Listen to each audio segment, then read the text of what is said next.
क्या आपने कभी सुना है कि ब्रह्मांड का वो आधिपति जिसके एक इशारे पर ये सृष्टि चलती है, वो साल में एक बार अपनी अर्धांगिनी महालक्ष्मी को बिना बताए अपने भाई बहन के साथ छुट्टी मनाने अपने मौसी के घर जाते हैं? जी हाँ, हम बात कर रहे हैं साक्षात श्री जगन्नाथ महाप्रभु की। लेकिन क्या ये महज एक पारिवारिक यात्रा है या फिर इसके पीछे छिपा है मोक्ष का वो रहस्य जिसे जानने के लिए देवता भी तरसते हैं? नमस्कार, बहुत स्वागत है आप सभी का राष्ट्र टीवी पर। मैं हूं आपके साथ पूजा शर्मा। दर्शकों, पुरी का श्री मंदिर वैकुंठ धाम माना जाता है, लेकिन साल में एक बार आषाढ़ शुक्ल द्वितीया के दिन, जो कि साल 2026 में 16 जुलाई को होने वाली है, महाप्रभु इस वैकुंठ को छोड़ देते हैं। वो 3 विशाल रथों पर सवार होकर निकलते हैं एक ऐसी यात्रा पर जिसे पूरी दुनिया रथ यात्रा कहती है। उनका गंतव्य होता है श्री गुंडीचा मंदिर, जिसे प्रेम पूर्वक मौसी का घर कहा जाता है। लेकिन क्या आप जानते हैं कि गुंडीचा मंदिर में विराजे महाप्रभु के केवल दर्शन मात्र से 100 जन्मों के पाप कट जाते हैं और मोक्ष की प्राप्ति होती है? आखिर क्यों इस 7 दिनों के प्रवास को शास्त्रों में इतना दुर्लभ बताया गया है? श्री मंदिर से लगभग 3 किलोमीटर की दूरी पर ग्रैंड रूट यानी कि बड़ा डंडा के उत्तरी शोर पर स्थित है गुंडीचा मंदिर। कलिंग वास्तुकला की उत्कृष्ट देउल शैली में हल्के धूसर रंग के बलुआ पत्थरों से बना ये मंदिर साल के अधिकतर समय सूना रहता है। पौराणिक कथाओं के अनुसार मुख्य मंदिर का निर्माण कराने वाले राजा इंद्रद्युम्न की परम वैष्णव रानी गुंडीचा की अनन्य भक्ति से प्रसन्न होकर महाप्रभु ने उन्हें अपनी मौसी का दर्जा दिया था और वादा किया था कि वे हर साल उनसे मिलने के लिए उनके घर आएंगे। लेकिन रहस्य सिर्फ इतना ही नहीं है। शास्त्रों के अनुसार यही वो यज्ञवेदी या जन्मवेदी है जहां देव शिल्पी विश्वकर्मा ने नीम की लकड़ी से महाप्रभु के इन अलौकिक विग्रहों को गढ़ा था। इसीलिए गुंडीचा मंदिर को महाप्रभु का प्राकट्य स्थल भी माना जाता है। अक्सर श्रद्धालुओं के बीच एक बहुत बड़ा भ्रम भी रहता है। लोग गुंडीचा मंदिर और बड़ा डंडा के बीच में स्थित मौसी मां मंदिर को एक ही समझ लेते हैं। लेकिन दोस्तों, ये दोनों मंदिर पूरी तरह से अलग हैं और इनका महत्व भी भिन्न है। गुंडीचा मंदिर बड़ा डंडा के अंतिम छोर पर स्थित है। यहाँ महाप्रभु रथ यात्रा के दौरान पूरे 9 दिनों तक निवास करते हैं। यहाँ भगवान को मिट्टी के बर्तनों में बना विशेष आड़प महाप्रसाद अर्पित किया जाता है।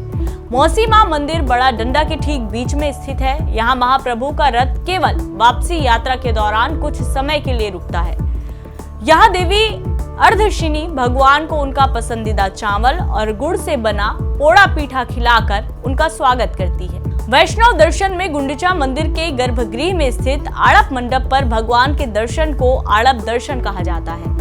स्कंद पुराण और वामदेव संहिता गवाह है कि जो फल मुख्य मंदिर में 10 वर्षों तक निरंतर दर्शन करने से नहीं मिलता, वो आड़प मंडप पर केवल एक बार दर्शन करने से तात्कालिक रूप से मिल जाता है।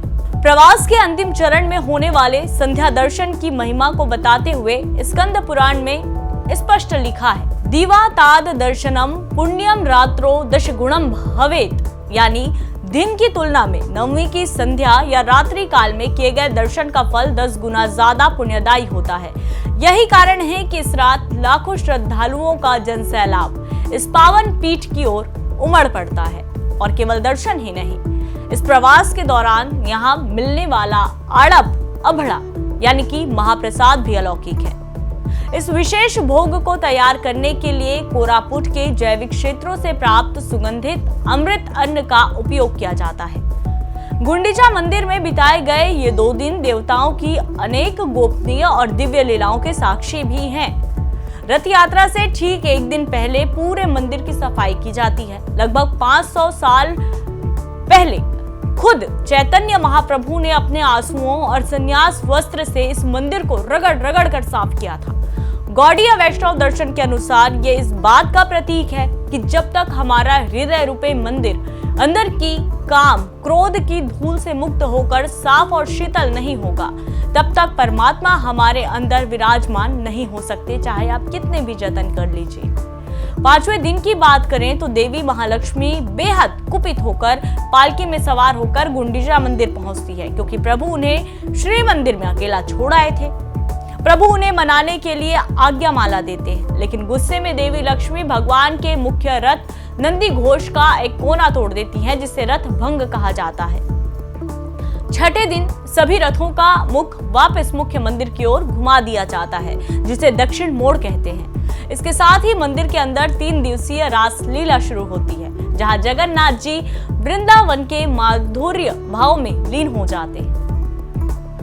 तो दोस्तों, गुंडीचा मंदिर केवल पत्थरों की कलिंग वास्तुकला की बेजोड़ मिसाल नहीं है, बल्कि ये सनातन संस्कृति की उस समरसता का प्रतीक है, जहां जाति, संप्रदाय और अमीर गरीब का भेद पूरी तरह मिट जाता है। यहाँ साक्षात ब्रह्मांड का स्वामी गर्भगृह की सीमाओं से बाहर निकलकर अपने भक्तों के बीच उनकी कतार में खड़ा नजर आता है।